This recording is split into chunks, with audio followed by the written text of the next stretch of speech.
Hi friends, అందరూ బాగున్నారు కదా. ఈరోజు నాకైతే జ్వరము అదేవిధంగా జలుబు అయితే చేసింది. మాట కొంచెం ఒక రకంగా అయితే వస్తుంది అన్నమాట వర్షం వల్ల. నేనైతే త్వరగా లేచి బ్రష్ చేసేసి ఫ్రెష్ అప్ అయితే అయిపోయాను. నేనైతే ఇంకా షాప్కి అయితే బయలుదేరిపోయాను. మనం షాప్కు ఈరోజు పోవడం 3వ రోజు అనమాట. మనకు 1వ రోజు 2వ రోజు కలెక్షన్ తక్కువ వచ్చింది, 3వ రోజు అయితే కలెక్షన్ వచ్చింది. ఏమేమి జరిగినాయి అనేది మీరు వీడియోలో తెలుసుకోవచ్చు. నేనైతే షాప్ తెరిచేసి షాప్ అంతా కూడా నీట్గా చేస్తున్నాను, కసు ఊడ్చి. ఎందుకంటే షాపు మనకు చాలా నీట్గా ఉండాలి, అప్పుడే మన దగ్గరికి జనాలు అయితే వస్తారనమాట.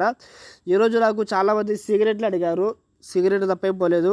ఇక సిగరెట్లు తాగే వీడియో తీయలే కదా అని చెప్పి అయితే తీయలేదు. ఈరోజు మనకు కలెక్షన్ ఎంత వచ్చిందంటే 450 రూపాయలు అయితే కలెక్షన్ వచ్చింది. దాంట్లో 250 రూపాయలు పెట్టుబడి అయితే పెట్టాను. 200 రూపాయలు అయితే మనకైతే లాభం వచ్చింది. ఓకే, ఈ వీడియో ఎవరైతే చూస్తున్నారో ప్లీజ్ లైక్ చేయండి, షేర్ చేయండి, కామెంట్ చేయండి. మన ఛానల్ అయితే కొత్తగా చూస్తున్నారో ప్లీజ్ సబ్స్క్రైబ్ చేసుకోండి.